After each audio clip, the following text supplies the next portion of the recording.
vidéo aujourd'hui. On se retrouve dans la forêt pour tester la pièce que j'ai fabriquée et imprimée en 3D. Donc c'est un support à fixer sur un arbre, sur un sac de frappe pour s'entraîner aux esquives. Un peu comme Canelo Alvarez quand il s'entraîne sur son ring avec une frite. Donc là c'est simple, tu as juste à placer le support sur un arbre ou ce que tu veux, le mur aussi, et insérer la frite pour t'entraîner aux esquives. Avant d'entamer le test, on se retrouve sur l'ordinateur pour la partie modélisation. C'est parti pour la modélisation. Donc pour commencer, on va se mettre en vue du dessus.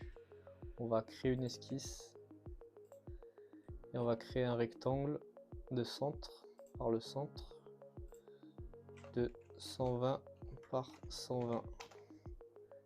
Ensuite, on va l'extruder de 15 mm. Ensuite, on va faire un cercle au centre. Donc le raccourci clavier c'est C de 72 mm. Et on va refaire un cercle de 62 mm. Voilà. Donc il y a 10 mm entre les deux. Et là, on va extruder cette zone avec la touche E ou le bouton de 150 mm. Ici, comme c'est moche, on va rajouter un petit congé de 5 mm. Voilà. Donc maintenant, on va faire les trous. Soit on peut utiliser la fonction perçage, ou alors on crée une nouvelle esquisse. Moi, je préfère créer une esquisse sur cette face et créer des cercles. On fait de 5 mm. Hop. On prépare là. Donc là, on prend tous les cercles. On les sélectionne tous sur notre esquisse. Et on va extruder vers le bas. Donc là, cette fois-ci, c'est pas une ajout de matière, donc l'opération, il faut bien que ça soit coupé pour enlever de la matière et on extrude vers le bas. Donc là, on a nos trous. Là, on sélectionne les 4 cercles, enfin les 4 cercles. On va créer un chanfrein de 2 mm pour laisser passer la vis si on veut visser le support sur un mur. Donc là, il nous reste à créer les fentes sur le côté et sur le dessus pour laisser passer les sangles pour l'attacher à un sac de frappe ou un arbre ou ce que vous voulez. Donc je vais commencer par me mettre sur cette face. Je vais créer une nouvelle esquisse. Je sais que là je suis sur le milieu. Tac. Je vais créer un rectangle. Donc on voit bien on voit bien qu'on est au milieu par rapport au triangle qui s'affiche. Donc là, rectangle par centre. Ok. Et donc là, on va mettre 6 mm pour 40 mm. Ok. Donc là, on prend nos deux faces et on extrude de moins 10 mm vers l'intérieur. Donc là, ça fait ça. On coupe. Ok. Cette fois, on va créer une nouvelle esquisse sur le dessus. Donc là, comme j'ai fait un rectangle au niveau du centre, donc les lignes, elles sont assez bien faites. On voit que la ligne rouge, c'est bien le milieu du rectangle, du carré. Et donc nous, on va créer une ligne ici qui va nous servir de guide à 10 mm. Donc là, à partir de là, on va recréer un rectangle par le centre avec les mêmes dimensions qui sont donc de 40 de longueur pour 6 de largeur. Et donc là, on prend ce rectangle et on l'extrude jusqu'à là. Donc on peut cliquer, faire mage clic, ça va extruder automatiquement jusqu'à la surface vers laquelle on va extruder. Donc là on l'enlève, hop, donc voilà, on a notre fente pour laisser passer la sangle. Et là on va rajouter un congé de 2 mm pour avoir un petit arrondi, ou 1 mm, non, 2 mm. Voilà.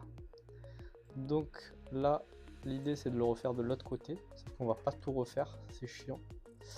Donc ce qu'on va utiliser, c'est qu'on va utiliser ce qu'on appelle la symétrie miroir. Donc là, on va sélectionner donc fonction et on va venir cliquer sur notre extrusion et choisir le plan. Donc là, vous voyez qu'on peut pas choisir le plan parce qu'on a l'objet qui gêne. Ce qu'on va faire, c'est qu'on va temporairement cacher l'objet, choisir le plan vers lequel on veut reproduire la fonction. Donc là, c'est ce plan là, donc l'opposé. Et sur ajoute, on voit donc que on a extrudé de l'autre côté, donc en symétrie miroir par rapport au plan. Donc on fait exactement la même chose avec l'autre extrusion qui est celle-là. On choisit bien fonction, cette extrusion. Ok. On refait la technique de cacher le corps et choisir le plan, donc le plan de symétrie de l'objet. On raffiche l'objet pour qu'il extrude sur le corps. Et voilà. Donc ensuite, on a bien notre fente pour la sangle qui est apparue. Et là, on va rajouter donc un congé identique de 2 mm. Voilà, on va rajouter des congés ici aussi pour pas se faire mal si on met les points dedans ou la tête. Alors là, congé et on va mettre 2 mm. Voilà. Donc la pièce est terminée. Maintenant, on va l'envoyer en impression tout simplement en exportant l'objet au format STL. J'ai oublié de le préciser, mais les fichiers sont disponibles gratuitement sur mon site web spartansystem.fr ou sur la page Thingiverse.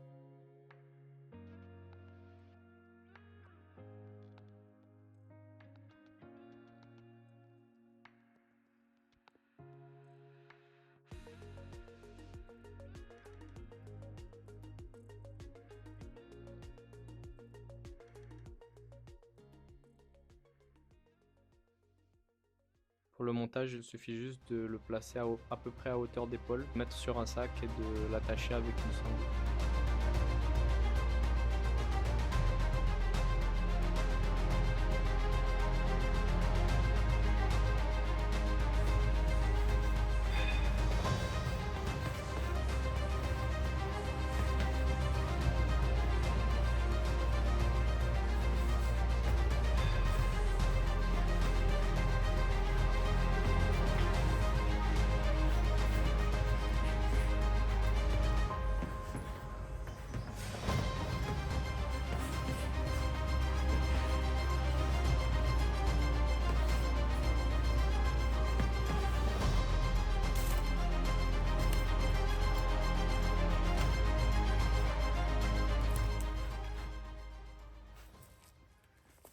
C'est la fin de la vidéo, j'espère qu'elle vous aura plu. Donc si c'est le cas, n'hésitez pas à liker, vous abonner et partager un max sur les réseaux sociaux. Et on se dit à la prochaine pour de nouvelles aventures. Salut!